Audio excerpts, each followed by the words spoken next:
You embarrass me. I'm disgusted by you. The words hit me like a slap, but I didn't flinch. My daughter-in-law, Liana, stood there at my grandson's graduation dinner, her face twisted with contempt, her voice loud enough for nearby tables to hear. I simply smiled. Not because I wasn't hurt, but because I had been waiting for this exact moment. I glanced at the waiter across the room and gave him a subtle nod. Everything was in place. What came next would silence her for good. Just a few hours earlier, the Riverside Hall was brimming with warmth, the clinking of crystal glasses blending with soft piano music and laughter. My grandson, Noah, had just graduated from Harvard Law School with a full scholarship. He looked striking in his tailored navy suit, his cap and gown already neatly folded away. At 22, he had the confidence of someone who'd worked hard for every bit of success. I watched him laugh with friends, his eyes bright, his back straight with pride. Grandma Evelyn, did you see Dean Carter's face during my speech? He leaned in, excitement buzzing through him. I think I actually made him tear up. I smiled and squeezed his hand gently, feeling the rough skin he'd earned from summer construction jobs. You've always had a way with words, sweetheart. Your grandfather would have been bursting with pride. But the warmth in that moment didn't last. I saw the shift before I heard the voice. The air around our table seemed to cool. I knew that tone. Liana was ready to strike. Oh, please, she said sharply, her wine glass clenched in one manicured hand. Let's not act like this is some storybook fairy tale. The chatter around us dimmed. Conversations from nearby tables stalled as curious ears turned toward our family. Liana stood up slowly, deliberately, her designer dress shimmering under the chandelier lights.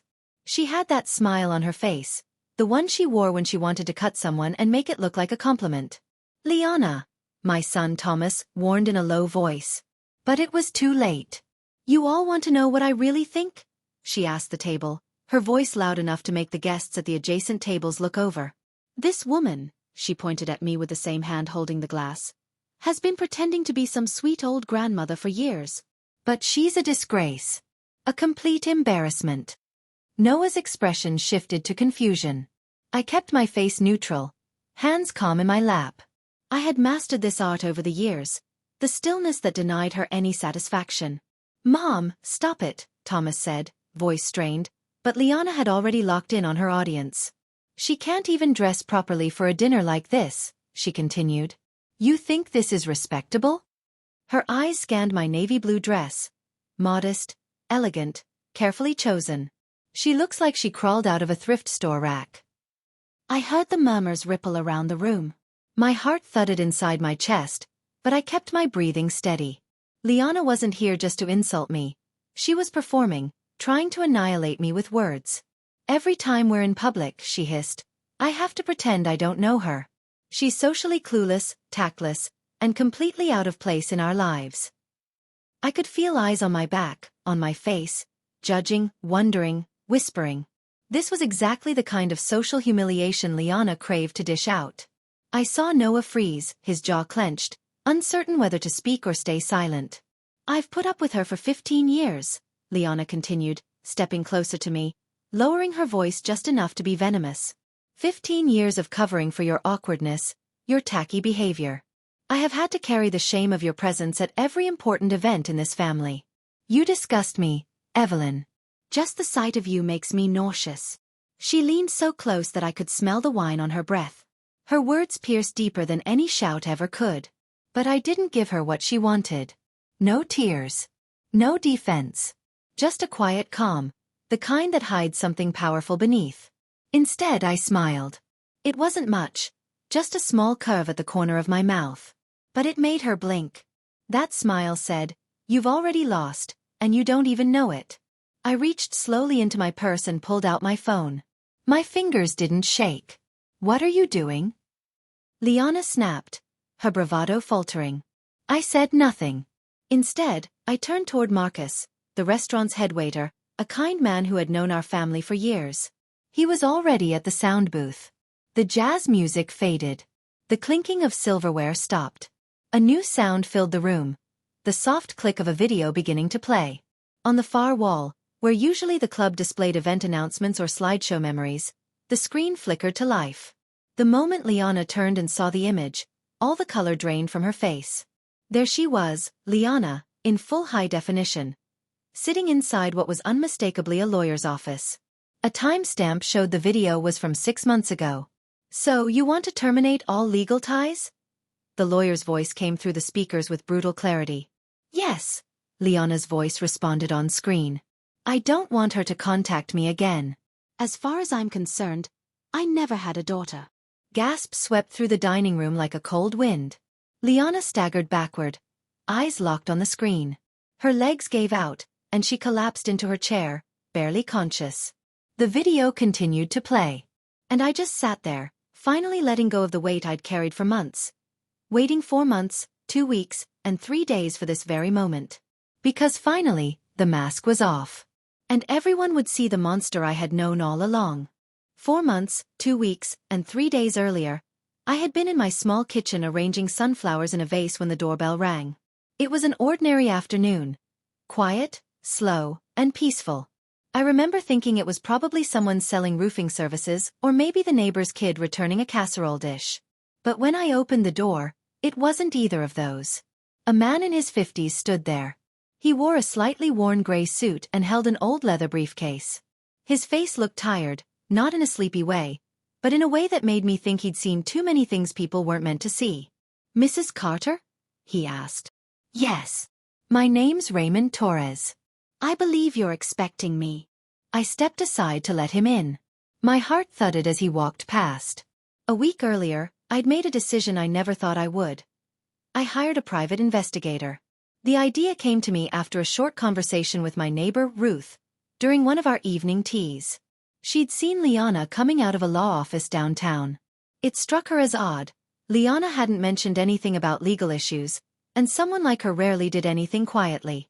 Ruth's cousin worked the front desk at that office and told her it specialized in family law. That night, I couldn't sleep. I kept wondering, what could Liana be doing there? And why hadn't she told anyone? The next morning, I made the call.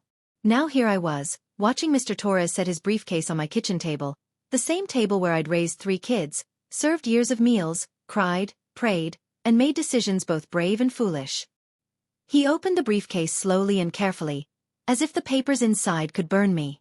"Mrs. Carter," he said softly, "I found more than I expected. Are you sure you want to see it all?" I nodded, though my stomach was already twisting. "I've been through enough in this life," I told him. "The truth may hurt, but I'd rather be hurt by the truth than comforted by lies." He nodded with a look of quiet respect and pulled out a thick folder. The first paper on top was a legal petition. As soon as I read the title, "Voluntary Termination of Parental Rights," my hands began to shake. I stared at the name on the line. Madeline Harper. Liana's daughter. She had another daughter. Raymond looked at me gently. "She's 23 now. Her name's Madeline." The documents show Liana gave up all parental rights when Madeline was 15. It wasn't because she was struggling or broke. The reason stated here, he tapped the page, is because she wanted to start fresh with her new family. With my son, Thomas, and my grandson, Noah. I leaned back in my chair, feeling like the air had been sucked out of the room. Raymond continued, flipping to the next document. "This is a social worker's report. Madeline was left with her grandmother, an elderly woman who passed away just 2 years later. After that, she went into foster care." I closed my eyes. "Where is she now?" "Working 2 jobs in Portland. Trying to finish community college. She's been on her own since she was 17. He handed me a photo. A small, tired young woman looked back at me. She had warm brown eyes, the kind you don't forget. Eyes that looked too much like my grandson's. "She doesn't know about your family," Raymond added. "As far as she's concerned, her mother vanished. She has no idea Liana remarried or that she has a half-brother." A heavy silence fell in the kitchen. I couldn't speak. Couldn't think. But Raymond wasn't done. "There's more," he said carefully. He explained that he'd spoken to people who used to live near Liana and Madeline before they left Portland. One neighbor told him Madeline had been growing curious, asking questions about her father, about the past. According to them, Liana didn't like that. She started pulling away. Treated her daughter like a problem, like something she needed to erase. I felt something in my chest, Not just anger but heartbreak. My son, Thomas, had spent 15 years with this woman. And my grandson had grown up believing she was someone he could trust. Then Raymond said something that made my stomach turn cold. "There's a video." "A video?" I asked, my voice barely audible. I got access to the law office security footage. During the meeting, Liana made very clear how she felt about Madeline. "It's all recorded." He placed a small USB drive on the table. I watched it that night. Alone. Curtains drawn. Lights off. The moment Liana's voice filled my living room, I felt physically ill. She spoke about her daughter like she was a burden she'd gladly tossed aside. No sorrow. No regret. Just cold, calculated words. "I want no contact," she told the lawyer. "No visitation. No future claims. As far as I'm concerned, I never had a daughter." I paused the video, unable to breathe. How could someone speak about their own child like that? How could someone walk away from a child and build a new life as if the old one never happened? That night, I didn't sleep. I lay awake thinking of Madeline, of her walking to work in the dark, of her studying at night alone, of her thinking her mother had just disappeared. And I thought of Noah. What would happen if he stopped being useful to Liana? Would she discard him too? I knew then I had to act. But I had no idea how deep the rot really went. I couldn't tell Thomas. Not yet. I couldn't risk Liana finding out too soon. Instead, I waited. And I planned. I spent the next few weeks moving through my days like I was walking across thin ice, knowing at any moment things could break beneath me. I'd sit in my garden, pruning roses or folding laundry, trying to look like everything was normal. While inside, my mind spun with questions. How could Liana abandon her own child? How could she lie so easily? And more than anything, how could I protect the people I loved from someone like her? Raymond kept checking in every few days. I had asked him to keep watching Liana quietly. I wanted to know everything. Where she went, who she talked to, if there were more secrets hiding under the surface. Turned out there were.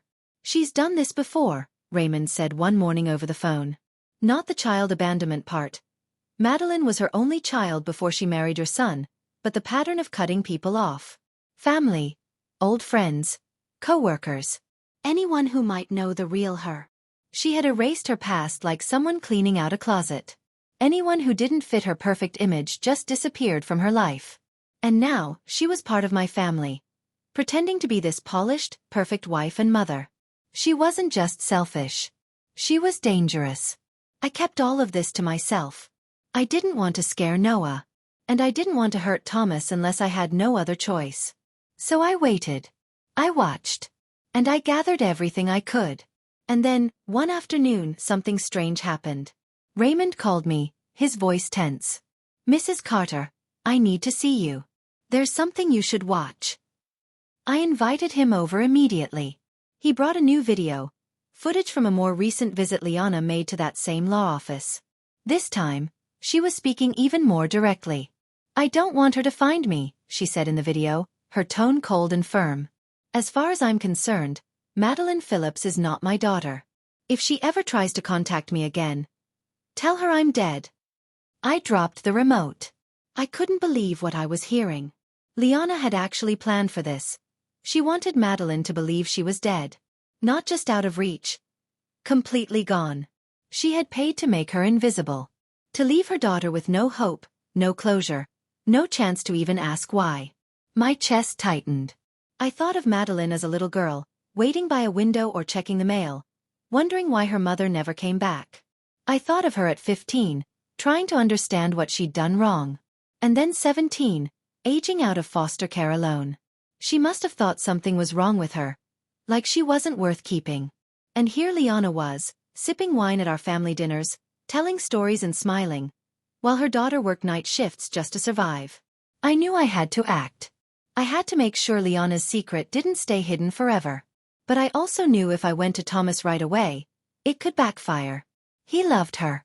He believed in her. If I just handed him all of this, he might think I was trying to ruin his marriage. That's when I remembered something my first husband used to say. The best way to catch a liar is to let them talk long enough. So, I waited. And I prepared. I started saving copies of everything. the court documents, the investigator's notes, the video recordings. I made a plan. I waited for the moment she would show her true colors in front of the very people she worked so hard to fool. And then came the graduation dinner. I wasn't sure when or how it would happen, but I knew something would trigger her. And when it did, I needed to be ready. I had already spoken to Marcus, the head waiter at the country club, and asked for a small favor. We had known him for years. I told him I'd be playing a personal video during our dinner, and he agreed to help. I gave him the USB drive, carefully labeled and timed. He didn't ask questions, just promised to do what I requested, quietly. So when Liana stood at that table and started tearing into me, calling me a disgrace, calling me an embarrassment, I didn't argue. I didn't cry. I didn't defend myself. I reached for my phone. I gave Marcus a nod. And as the soft jazz faded and the screen on the wall flickered on, I saw the change in her eyes. At first, she didn't recognize the video. But then she heard her own voice, loud and clear. As far as I'm concerned, I never had a daughter. She went pale. Then when the lawyer asked, "And if she ever contacts you?" And her reply echoed back, "Tell her I'm dead." Liana's knees gave out beneath her. She collapsed right into her chair. Gasps filled the room. Silverware clattered against plates. People turned to stare, some with shock, others with quiet horror. And I just sat there, hands folded in my lap, watching her mask fall away in front of everyone who used to believe she was perfect. I had waited patiently. I had done my part quietly. But now the truth was out. And it wasn't just her secret anymore. The dining room had fallen into a strange, uneasy silence. You could still hear the soft hum of the video playing, but everything else, the laughter, the conversations, the music, had vanished like smoke. Liana lay slumped in her chair, her head resting awkwardly on the table like she'd passed out from the weight of her own lies. A few people from nearby tables stood, craning their necks to get a better look. Others simply stared, unsure of what they'd just witnessed. On the screen, her voice kept playing, cold and sharp. "She has no right to reach out to me. I want a clean break. I never want to hear her name again." It didn't even sound like a mother talking. It sounded like someone cutting ties with a forgotten object. Thomas sat frozen next to her, his hand clenched into a fist on the table. His face went through a series of emotions: confusion, pain, disbelief. He didn't say a word. Noah, seated on the other side, finally found his voice. "Dad," he said softly, "who's Madeline Phillips?" It was the first time the name had been spoken out loud at our table. And it dropped into the silence like a stone in water. Before Thomas could answer, Liana stirred. Her eyes fluttered open, mascara streaked beneath them. For a moment, she looked lost, like she didn't remember where she was. Then she saw the screen. Her face twisted instantly. "Turn it off," she whispered, then louder, panicked. "Turn it off." She stood up suddenly, wobbling on her feet, and moved toward the TV. But Marcus, ever graceful and quiet, stepped in her path. He didn't touch her. He just stood there, blocking the controls. Then he looked at me. I gave him the smallest shake of my head. Liana turned back to the table, her hair messy now, her dress creased from where she'd collapsed. "This is taken out of context," she snapped. "You don't understand what that video really means." I stayed seated, my voice calm. "Then explain it to us. Who is Madeline Phillips?" She opened her mouth, then closed it. I saw her glance at Thomas, searching for support. But he was staring straight ahead, his face unreadable. Finally she spoke. "She's my daughter. From before I met your father." Her voice was quiet, trembling, like someone trying to find the right version of the truth to serve. Thomas turned his head slowly toward her. "You have a daughter?" "I had a daughter," she said quickly. "It was a long time ago. Things were different then. I was young, alone." "You were 28, I cut in softly. "When you signed those papers." Her eyes snapped toward me. "You knew?" "You knew about all this." "I found out 4 months ago," I replied. "I hired a private investigator after I saw you leaving that law office. I needed to know what you were hiding." "You spied on me?" Her voice rose, shrill and defensive. "That's an invasion of privacy. You had no right." "I had every right," I said. My voice was steady, sharp. "You married my son. You became part of my family. And something about you never sat right with me. The video continued playing on the screen behind us.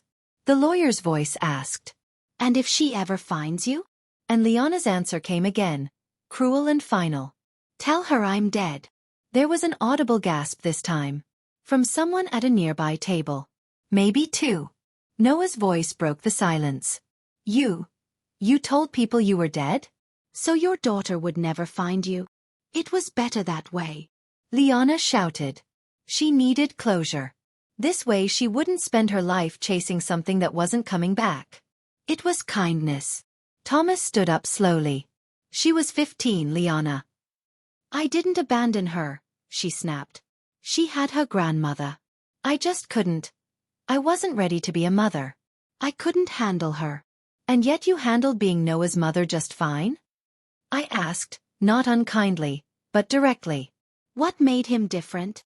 Liana's mouth opened again, but nothing came out at first. Then she said, "He's different." "It's different." "How?" Noah asked. His voice was quieter, but steadier than before. "What made me worth staying for?" "You just were," she replied. "It was the right time. I was ready." "Or maybe," I said, "you kept the child that fit into your picture-perfect life, and threw away the one who didn't." Liana's voice cracked, rising in panic. "That's not true. It's not what you think. You don't understand what she put me through." "She was 15, Thomas said again, his voice flat. "She was just a kid." I looked at him. "You want to see what she's going through now?" I took out my phone, pulled up the photo Raymond had given me. Madeline, in her security guard uniform, walking alone to her car at 3 a.m. after a night shift. I handed the phone to Liana. She stared at the screen, and for the first time, something shifted in her face. Maybe it was guilt. Maybe it was fear. But whatever it was, it didn't last long. She started, her voice faltering. "She's still working?" "Still in school." "She's trying," I said. "She's been doing it all on her own. No family. No help. Because you decided she wasn't convenient anymore." The video ended. The screen faded back to the club's event calendar. Just like that, the performance was over. And the silence in the room was unbearable. Thomas stood there, eyes locked on the dark screen. Then slowly, he turned and looked at Liana. "I need to leave." She reached for his arm, desperate. "Thomas." He stepped back. "Don't." Then he turned to Noah. "You coming with me?"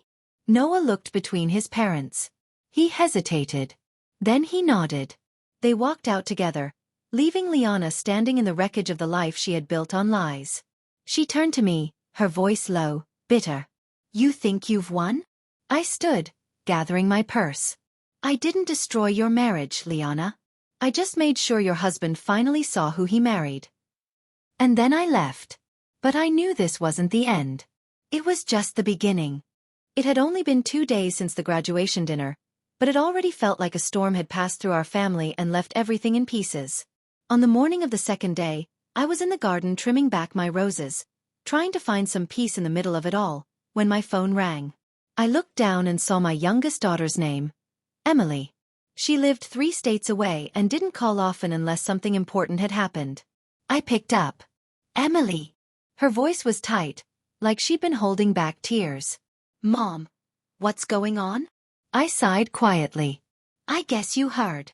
Liana called me this morning. She was crying. She said you ambushed her at Noah's graduation dinner. That you hired someone to dig into her past and then used it to humiliate her in front of the whole family." I sat down heavily on the garden bench, the phone pressed against my ear. The peaceful morning air around me felt suddenly heavy. "She said you've been trying to ruin her marriage for years. That you never accepted her. That you went too far this time." Her words weren't angry, but they were careful. Like she wasn't sure what to believe yet. I took a deep breath. "Emily, there's more to the story than what she told you. I know you and Liana have never really gotten along," she said softly.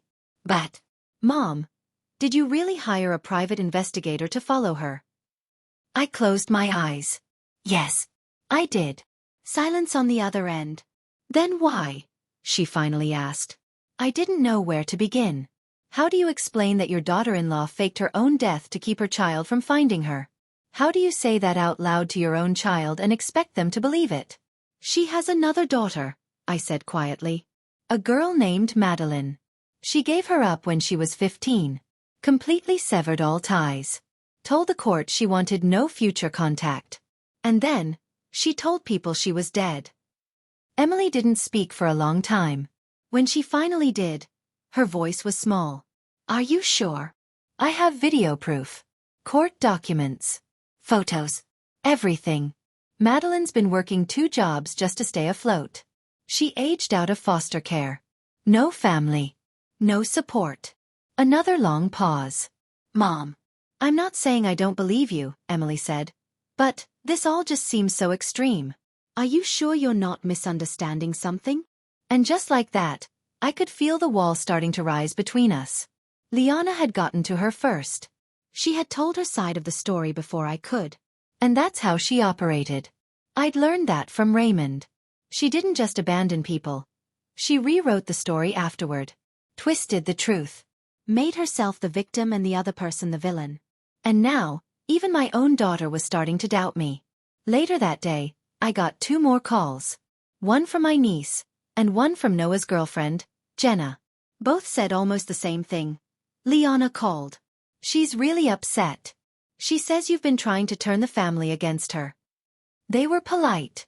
They didn't accuse me directly. But I could hear it in their voices. The uncertainty, the quiet suspicion. And it hurt. That evening, my neighbor Ruth came over for tea. She sat at the kitchen table, wrapping her hands around a warm cup of Earl Grey like she was preparing to say something uncomfortable. I don't want to take sides, she began gently. But, people are talking, Evelyn. And it's not all in your favor. What are they saying? She shifted in her seat. Some are saying you've always been jealous of Liana. That you resented how happy she made Thomas. That you hired the investigator just to dig up dirt. I stared at her, trying to hold back the sting in my chest. She abandoned her 15-year-old daughter, I said firmly. She legally gave her up. Told the court she didn't want contact. Then told the girl she was dead. How is that me taking things out of context? Ruth looked uncomfortable. I know, but, according to Liana, the girl was troubled. Getting into drugs, acting out. Liana said she was scared and thought her daughter would be better off with her grandmother. I sat back, stunned. Liana had twisted the story again. Added just enough believable detail to make it sound like she had no choice. Like she was trying to protect her daughter, not abandon her. Did she also mention that Madeline was getting A's in school? I asked. That she worked a part-time job to help her grandmother pay bills? Ruth blinked. No. Of course she didn't. Liana had spent the last 2 days crafting a new version of events. One where she was a scared young mother doing her best. And I, the bitter old woman, was the real threat. And people were starting to believe her. That night, the call came from Thomas. Mom, we need to talk. His voice was calm. Too calm. Of course, I said, trying to keep my tone light. Come over for dinner? Actually, I think we should meet somewhere neutral. That coffee shop on Elm Street. Neutral. Like I was someone dangerous. I agreed. The next day, I got there early and picked a quiet corner table. When Thomas walked in, I saw the weight on his face before he said a word. He looked tired. Stressed. Like he hadn't slept well since that night. He didn't order anything. Just sat down across from me. I've been thinking about what happened, he said. And Mom, what you did. Hiring someone to investigate her, playing that video in public. It wasn't right. I opened my mouth, but he kept going. No matter what you found, there were better ways to handle it. My heart dropped a little. Thomas. I had to show people who she really is. You could have come to me privately. She lied to you. For years. He sighed. She told me the situation with Madeline was more complicated than it looked. That you took things out of context to make her look bad. There it was again. Her version. She also told me Madeline chose to cut contact. That she refused help. That she was angry about the custody situation and wanted nothing to do with her. You believe that? I asked quietly. He hesitated. I believe my wife. There it was, the knife to the chest. My own son siding with the woman who'd erased her child from the world. I kept my voice steady. Thomas. I was trying to protect this family. From what? From someone who made hard choices? Someone who wanted to start over. From someone who can abandon a child without blinking and lie about it for 15 years. He leaned in, voice tight. What you did, digging into her past, exposing her in front of everyone, it was cruel. I stared at him, swallowing hard. So what now? He looked away. Liana and I are going to try counseling. She needs to feel safe from future attacks. Attacks? She's afraid of you, Mom. She doesn't know what else you might do. I almost laughed at how backwards that sounded. And what about Madeline? I asked. If what you say is true, maybe there's a way to help her, he said softly. But that's something we need to decide. As a family. A family. He didn't say you and me. He said we, him and Liana. And just like that, I understood exactly where I stood. I wasn't part of the circle anymore. But I also knew one thing deep in my bones. Liana might have won this round. But the story wasn't over yet. 2 weeks passed after that painful talk with Thomas. 2 weeks of silence. 2 weeks of being left out of calls, ignored in family group texts, and waking up each day with a weight in my chest I couldn't shake off. I still cooked for one. Still sat alone in the garden, trying not to wonder how it had all turned so upside down. People who used to invite me to tea or call to check in had gone quiet. Some didn't want to be caught, choosing sides. Others probably believed Liana's version of the story, the one where I was just an angry mother-in-law with too much time and too much bitterness. I was starting to feel like the truth didn't matter anymore. Like all my efforts, the documents, the recordings, the heartbreak, were being swallowed by Liana's carefully told lies. Then, on a gray Thursday evening, my doorbell rang. It was almost 7 p.m. I wasn't expecting anyone. I opened the door, and for a moment, I forgot how to breathe. There, standing on my porch with a worn backpack slung over one shoulder, was a young woman. Petite, but with a strong, serious face. Brown eyes that were tired but sharp. The same eyes as my grandson. "Mrs. Carter?" she asked. Her voice was calm, but her fingers gripped the strap of her bag tightly. "My name is Madeline Phillips. I think we need to talk." I gripped the edge of the door to steady myself. My knees nearly gave out. How did you find me?" She shifted nervously. "It wasn't easy. But when someone hires a private investigator to dig into your life, eventually the whispers reach you. Especially in a place as small as Portland. I had been so focused on learning about her. It never occurred to me that she might learn about me too. "Please," I said, stepping aside. "Come in. You must be tired. Can I get you something? Coffee? Food?" Coffee would be great. As I moved around the kitchen, filling the kettle, I stole glances at her. She looked younger than 23, small, thin, wearing a plain shirt and jeans, but she carried herself like someone who had learned to be older than her age. "So," she said softly, her eyes scanning my kitchen, "you're Liana's mother-in-law." "I am. And I'm apparently her daughter." She gave a small bitter smile. Though I spent the last 8 years believing she was dead. I turned sharply. "What?" Madeline sat down at the same table where I had watched the lawyer's video. She placed her bag beside her and folded her hands. "I tried to find her when I turned 18. I had saved up some money for my first job and hired a small-time investigator. He came back with a death certificate. Said she died in a car accident 2 years earlier." I stood frozen near the counter, the boiling kettle forgotten. "I went to therapy," Madeline continued quietly. "I grieved. I cried for someone who was never really gone." I placed her coffee in front of her with shaking hands. "She faked a death certificate? She paid someone to give it to the investigator. And it worked. I believed she was gone." Madeline took a sip of her drink, her hands trembling slightly. "Then, a few weeks ago, I heard rumors someone was asking about me. I traced it back. Found out it was you. I drove down here to find out why. So I told her everything. I told her about the video, the dinner, the fight, and how I'd spent months collecting proof. I told her how Liana had twisted the story, how my own family had started to turn against me, and how the only reason I did any of it was because I believed people had the right to know the truth. She listened quietly, nodding, her expression unreadable. Finally she spoke. She has a son. Noah, right? I nodded. He's 22. Just graduated from Harvard. And he doesn't know about me? He does now. He was there when the video played. What did he say? He was shocked.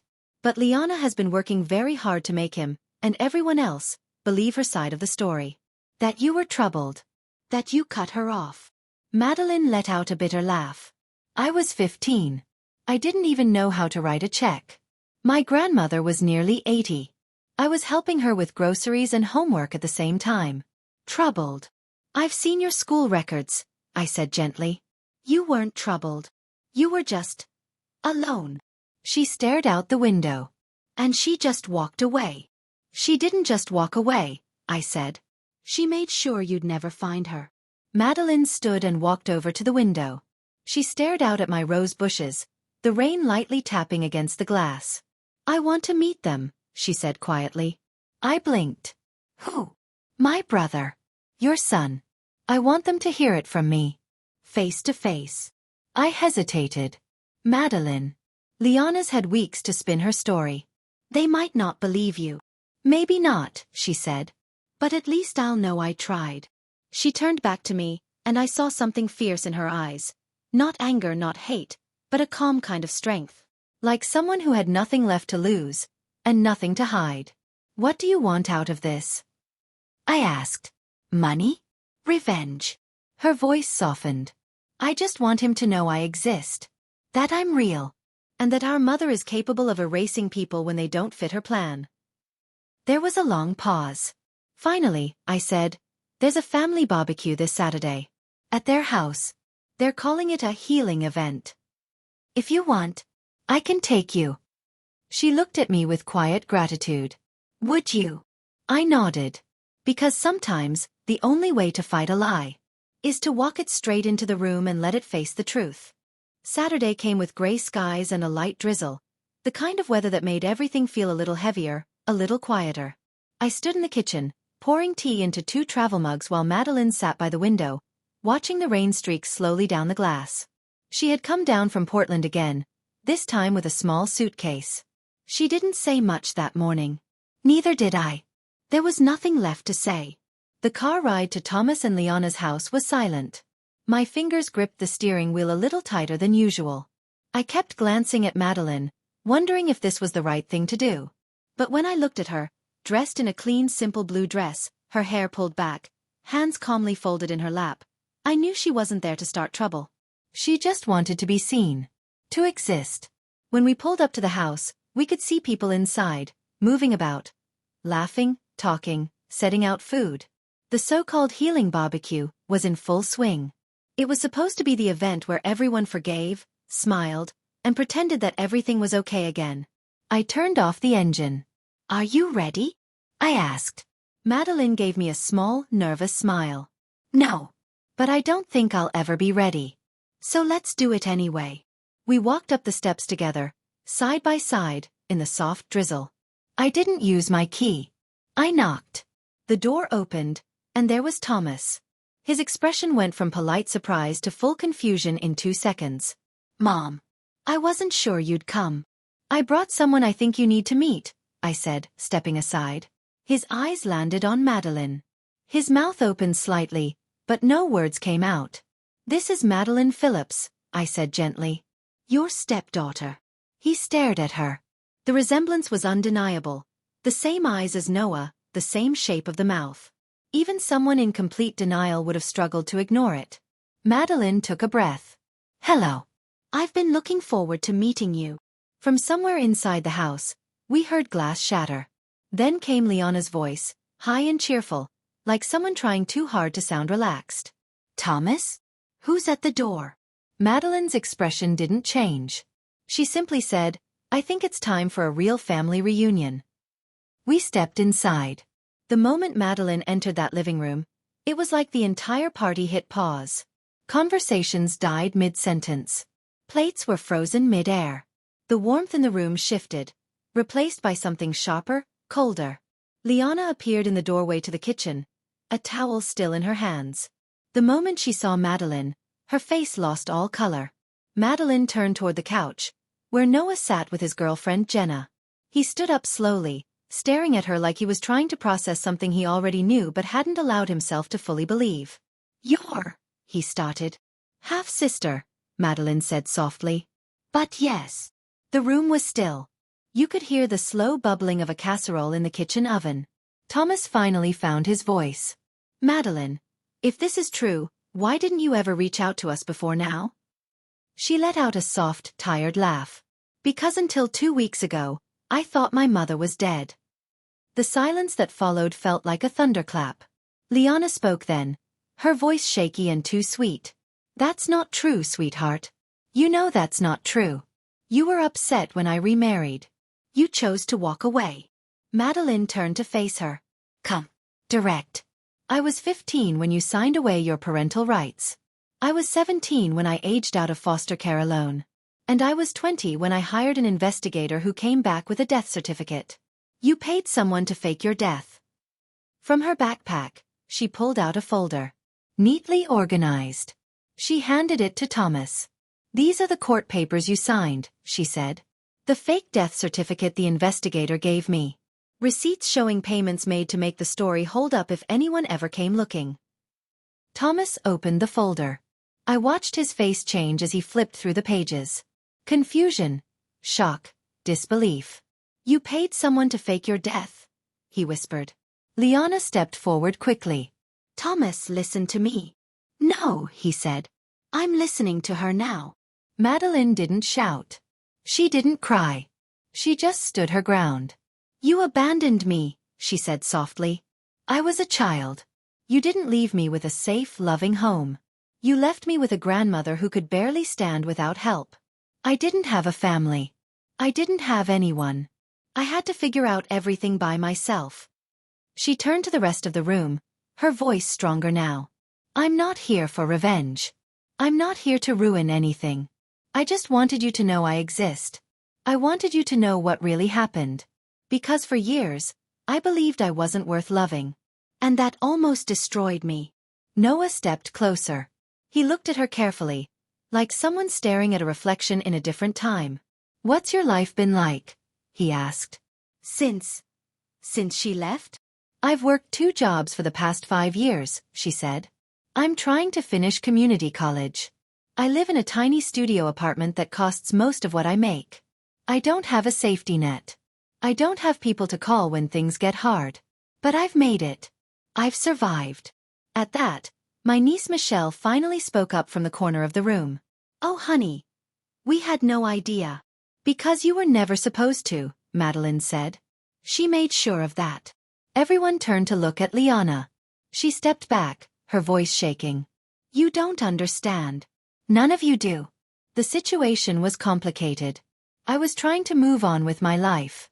I had a new family." "Then explain it," Thomas said coldly. "Explain how leaving a 15-year-old and faking your death was the right thing to do." Her mask broke. "She wasn't my responsibility anymore," she snapped. "I had a new life, a new chance. I couldn't let my past follow me around." The words hit like a slap. Noah's voice was barely above a whisper. "You erased her. I did what I had to do." Madeline looked at her, eyes calm and tired. "No. You did what was easiest." Thomas stepped forward, his voice shaking with something that wasn't just anger, it was heartbreak. "Get out. Thomas. Get out. Of my house. Of my life. Of this family. You can't just, half of everything here is mine." "No, it's not," Thomas said, holding up the folder. "You remember the prenup you insisted on? The one that says if either of us hides something serious, the other can leave with no financial obligations." Liana froze. "I'll have my lawyer contact you about the divorce." She looked around the room, desperate for someone to defend her. No one did. Her voice turned dark. "You'll all regret this." Madeline stepped forward. "A liar and a mother who abandoned her child? I think we'll be fine." Liana turned and stormed out, slamming the door behind her. The house fell into a strange, stunned quiet. Then slowly, something began to shift. Madeline started to talk about her life, her jobs, her dreams of becoming a social worker. She showed photos of her apartment, small and plain, but hers. She laughed quietly with Noah. Thomas sat beside her, asking careful questions. The rest of the family joined in, one by one. And as the evening went on, something remarkable happened. She didn't feel like a stranger anymore. She felt like one of us. 6 months later, everything had changed. The air in my home felt different now. Not just from the open windows and fresh roses on the table, but from the voices echoing down the hallway. Real voices. Laughing. Talking. Living. I was in the kitchen, basting a roast chicken. Sunday dinner was becoming a tradition again, when Madeline appeared in the doorway, holding a bottle of wine. "Dad sent me in here to see if you need help with anything," she said with a soft smile. I looked up from the oven, heart warmed by the word she used. Dad. Madeline hadn't called Thomas that right away. It had taken time. Care. Conversations. Sometimes long, sometimes awkward, but always honest. And now, it was starting to come naturally. Not forced. Not theatrical. Just real. "I think we're just about ready," I said, straightening up. "How are you settling in at school?" I asked as she leaned against the counter. "Better than I thought I would," she replied. "It's strange having people who actually care whether I do well or not. I'm still getting used to that." "Good strange or bad strange?" She chuckled. "Definitely good." Things had started changing after that night at the barbecue. Not quickly, not magically. But slowly, one small deliberate step at a time. Madeline had transferred to a college closer to us. Thomas had offered to help pay her tuition. He said it wasn't about guilt, it was about doing what a father should have done all along. Noah had invited her to move into the extra room at his apartment. For the company, he claimed, and because I need someone to quiz me for the bar exam. But we all knew the truth. He wanted his sister close. They were inseparable now, like they were trying to make up for the years they'd lost without even knowing each other. They stayed up late watching legal dramas, argued about movies, shared takeout, and studied side by side in quiet libraries. Madeline fit into our lives in ways I never could have imagined. And Liana? She was gone. After the divorce papers were signed, she left town. No dramatic exit, no final speech. Just disappeared, the same way she'd done with Madeline years ago. She had walked away from this family the moment the truth became inconvenient. But this time, she hadn't left behind damage and silence. She'd left behind connection. Growth. Healing. Because once her lies were gone, there was finally room for something better. Madeline stepped forward and gently touched my hand. "Thank you." "For what?" I asked, surprised. "For everything," she said. "For finding the truth. For not backing down. For making space for me in this family." I looked at her, really looked at her. This young woman who had survived so much with no one to lean on. I saw the teenager who went to school hungry. The 17-year-old who aged out of the system with no one to catch her. The woman who had grieved a mother who was never really dead. And the daughter who stood quietly in my kitchen now, thanking me for something she earned entirely on her own. "You did the hard part," I told her. "You survived. You built a life out of nothing. I just made sure no one erased it." Madeline's eyes softened, tears welling quietly. "Maybe. But if you hadn't stepped in when you did, I might have spent the rest of my life believing I wasn't worth loving." From the dining room, I heard Noah and Thomas laughing about something. Madeline smiled as the voices drifted in. She turned and walked out to join them. I followed behind, wiping my hands on a towel. We sat down for dinner, all 3 generations together, sharing jokes, passing bread, trading stories about our week. There was no tension. No secrets waiting to explode. No lies hanging in the air.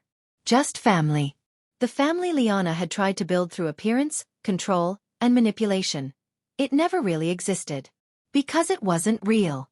But this was real. Madeline, the daughter she abandoned, the piece she thought didn't matter, turned out to be exactly what we were missing all along. As I passed the mashed potatoes to Noah, I looked around the table and smiled. This wasn't the ending I expected when the video played at that graduation dinner. It was better. And now that you've heard my story, I wonder about yours. Have you ever uncovered a truth that changed everything? If you were me, what would you have done? Let me know below. And if you're still with me, thank you for listening. A few weeks after that warm Sunday dinner, I found myself standing alone in my garden, pruning roses under the soft morning sun. The world had begun to feel steady again. There were no more secret recordings to uncover, no more lies left to rip apart. But I still felt a strange heaviness in my chest, not from fear or sadness, but from something more difficult to name: reflection. So much had changed in such a short time. Madeline was growing into herself more each day. She laughed more freely now. She spoke with confidence, not like someone afraid her words might not matter. She didn't talk about her past often, but when she did, her voice carried strength. Not anger. Not bitterness. Just strength, like someone who had made peace with the fire that had once tried to destroy her. And Thomas? Well, he was healing too, though differently. He hadn't spoken about Liana since the day she left. Not in detail. Not even when the divorce was finalized and her name disappeared from the mailbox and the insurance forms and every corner of their shared life. He just moved forward. Slowly. Quietly. The wounds she left were deeper than any of us knew. There were moments when I saw him sitting alone on the porch, staring into space. And once, I caught him staring at an old picture of him and Liana from years ago. Not with longing, but with confusion, like he couldn't recognize the woman beside him anymore. Noah, on the other hand, had adapted faster than I expected. Maybe it was because he was younger. Or maybe because he'd always seen things more clearly than we gave him credit for. He and Madeline had built something special. A friendship that looked like it had been there forever. They argued over movies, teased each other like siblings who'd grown up side by side, and quietly supported each other through all the quiet, invisible things life still threw their way. One night, I heard them talking in the living room. Just voices in the dark, soft and honest. I always thought something was off with Mom, Noah said. Like, she was performing. Like there was this version of her she showed the world, and then the real one she kept locked away. I saw both, Madeline replied. One when I was little, and one after she disappeared. You ever wonder if she actually loved either of us? A pause. Then, I think she loved the idea of us. Of being the perfect mother. The perfect wife. But love without presence, without loyalty. It's not real. It's just an image. That conversation stayed with me for days. And it made me realize something important. The real danger in Liana's lies wasn't just what they did to the people around her. It was what they taught them to believe about themselves. Madeline spent years thinking she was unworthy of love. That she had been abandoned because something inside her was broken. Noah spent years trying to meet impossible standards, always wondering if he was good enough to be part of the perfect family his mother pretended to build. Even Thomas, the man who loved her, trusted her, and built a life beside her, was left wondering how he hadn't seen the truth sooner. How he had let it happen right under his own roof. That was the real damage. Not the papers Liana signed. Not the lies she told. But the doubt she planted in the people who trusted her most. But in the months since, something remarkable had begun to grow in place of that doubt. Honesty. Real conversations. No more pretending. No more family dinners where people smiled through gritted teeth or walked on eggshells to keep up appearances. We were done with that. Done with silence. Done with lies. That was Liana's world. Ours looked different now. Madeline called me Grandma without hesitation. Not because I earned it by blood, but because we built that bond ourselves. She was part of us now, not through obligation, but through truth. Through choice. And honestly, that meant more to me than any birth certificate ever could. One evening as we sat in the living room, just the four of us, watching an old black and white movie, Thomas reached over and gently touched my hand. Thank you, he said quietly. For not giving up. For seeing what I couldn't. I squeezed his hand back. You just needed time. We all did. He looked at Madeline and Noah, laughing at something on the screen. I lost a marriage, he said. But I gained a daughter. And somehow, that feels like a fair trade. We didn't speak for a while after that. We just sat there, a father, a mother, a granddaughter, and a grandson, in a quiet room filled with peace. No more secrets. No more performances. Just family. And in that stillness, I finally felt it. The one thing I hadn't felt in a long time. Closure. A year had passed. I was standing in the backyard, watching Noah and Madeline hang fairy lights along the fence as the sun dipped low behind the trees. The sky was painted in soft pinks and oranges, the kind of gentle evening light that made everything feel possible. We were preparing for Madeline's graduation party. She had just completed her associate's degree in social work, with honors. I remembered the first time she stood on my doorstep. Quiet. Worn down. Brave in a way she didn't even realize. And now here she was, laughing with her brother, teasing him about his ladder skills, glowing from the inside out. I wiped my hands on a towel and stepped back inside to check the casserole in the oven. The house was filled with the smells of roasted garlic, fresh bread, and lemon cake, Madeline's favorite. It felt like home again. Not because it was perfect but because it was honest. Lived in. Loved. Guests would be arriving soon. Friends from her classes, her professors, even her old boss from the diner she used to work at before we pulled her out of that exhausting schedule. Thomas had invited a few close family members too. People who had taken the time to understand. To listen. To learn what really happened. Slowly but surely, the truth had rebuilt the bridges Liana once tried to burn down. Speaking of Liana, she hadn't returned. Not once. Not a letter, not a call, not even a rumor. It was like she had vanished again, only this time we weren't chasing her. This time, her absence felt more like peace than mystery. Like we had finally closed the door behind her. Gently but firmly. I stepped outside just as the last strand of lights was clipped into place. There, Noah said, hopping down from the ladder. It's perfect. Madeline stepped back to admire their work. She wore a simple navy dress and a small silver necklace Thomas had given her earlier that day. He had it engraved with 3 words. You are loved. She touched it now as she smiled at me. Thank you, she said softly. For what, sweetheart? For everything.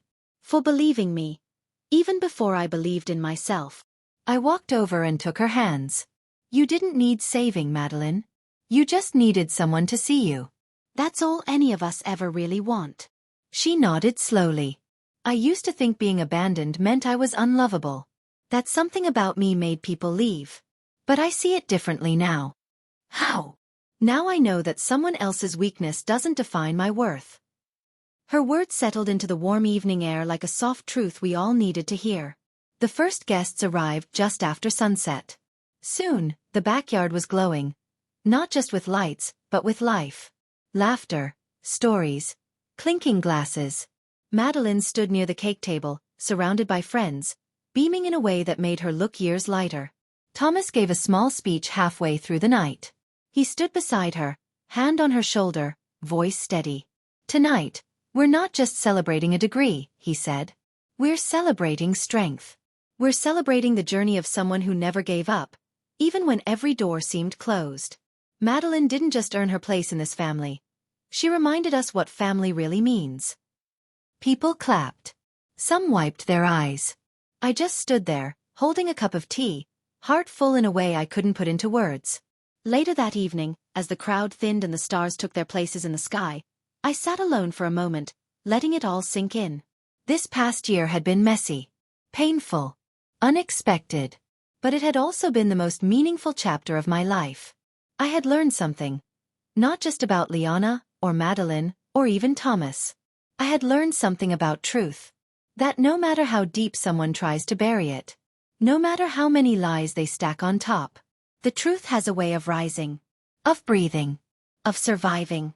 And when it finally reaches the surface, it doesn't just reveal the darkness, it brings light. So here's what I want you to remember. If you've made it this far, people may try to silence the truth. They may try to rewrite the story. But truth, real, raw truth, doesn't need permission to exist. It just needs time. And someone brave enough to say, I see you. That's what I did. And in doing so, I found more than answers. I found family. I found healing. And I found peace. Thank you for listening to my story. Maybe now, it's time to tell your own.